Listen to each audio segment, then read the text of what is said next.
Hello guys, magandang araw sa inyo. So welcome po ulit dito sa Bike Imus Cavite. Ang location nito, nasa tapat lang po kami ng Robinson's Place Imus along Aguinaldo Highway. So for this video naman po, yan, nakikita ninyo, ito yung bagong labas ng Mountain Peak Ninja 2. Yan, Mountain Peak Ninja 2 na XC Hardtail mountain bike frame. So check natin ngayon yung specs nito, no? Itong pogi-pogi na Mountain Peak Ninja 2. So yan, tingnan natin yung size ng frame. Yan, ang size daw ng frame nito is size 27.5. Then, yun yan, no, yung seat tube nito ay size medium or size 16. Yan, typical yan sa Mountain Peak na mga XC hardtail mountain bike frames. Yung top tube nito, yung actual top tube, sinukat ko to kanina, nasa 560 mm. Yan, yan yung typical na sukat ng mga medium size frames sa Mountain Peak.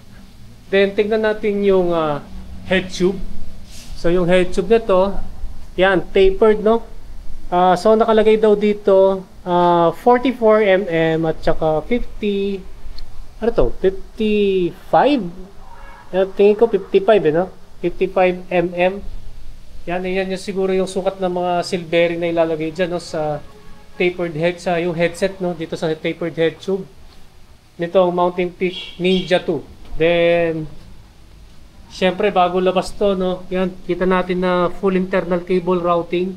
So, meron din extra na cable routing yan sa ibaba. Yan, pang external din yan, no? Sa mga gusto mag-opted sa malamang sa ano to, sa rear brake. Yan, sa rear brake yan, dito sa frame. Yan, para dito sa, kung gusto mag-opted dito sa external, no? Yan, yung bottom bracket shell nito, pang BSA threaded. Then, ang seat tube nito ay para sa 31.6 mm diameter na seat post. Kapag bibili kayo ng seat clamp, ang diameter na seat clamp na para dito nasa 34.9 mm. Mapa quick release man yan or Allen bolt type. Then yun nga, pang quick release yung dropout nito, no? Yan, pang quick release. Then ang disc brake caliper mount naman nito is post mount, no?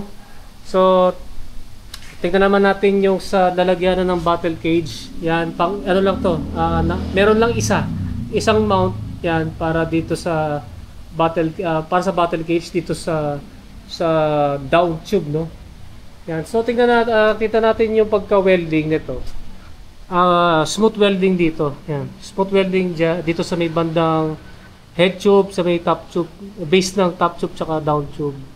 Then dito naman sa seat tube tsaka top tube tsaka sa seat stay, no. Kita natin na may pagka smooth weld din to, no. Pero dito sa bottom bracket shell nito, yan, kita natin yung mga welding dito. Yan, at saka dito sa may disc brake caliper mount, yan, pati dito sa may tip end ng Mountain Peak na Ninja 2 na frame, no. Yan, so kita natin yung available nito, nag-iisa na lang ito. Pagkatingin ko parang glossy white. Yan, glossy white ito na may decals na black at saka ito silver. Tingin ko silver, no. So ito guys, nag-aalaga na lang ito ng 5,700 pesos. Yan, yung 5,700 pesos, yan po yung discounted price. So nag-iisa na lang ito guys. Then bago natin tapusin yung video, tignan natin, no? Timbangin natin to kung gaano kagaan itong Mountain Peak Ninja 2. Yan guys, no, nakapataw na yung frame dito sa aking digital weighing scale.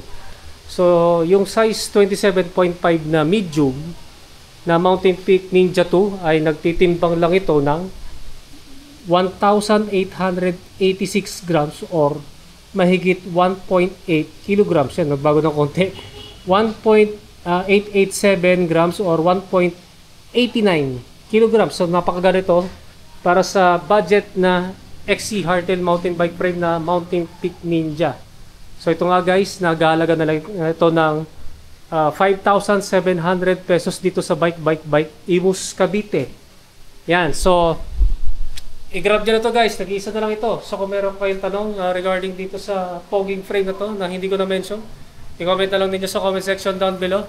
So maraming salamat sa inyong panonood. Then don't forget na subscribe yung aking YouTube channel. Pakiclick na lang yung aking bell notification button para matotally notify kayo Yan guys, maraming salamat sa inyo and ride safe po sa inyo.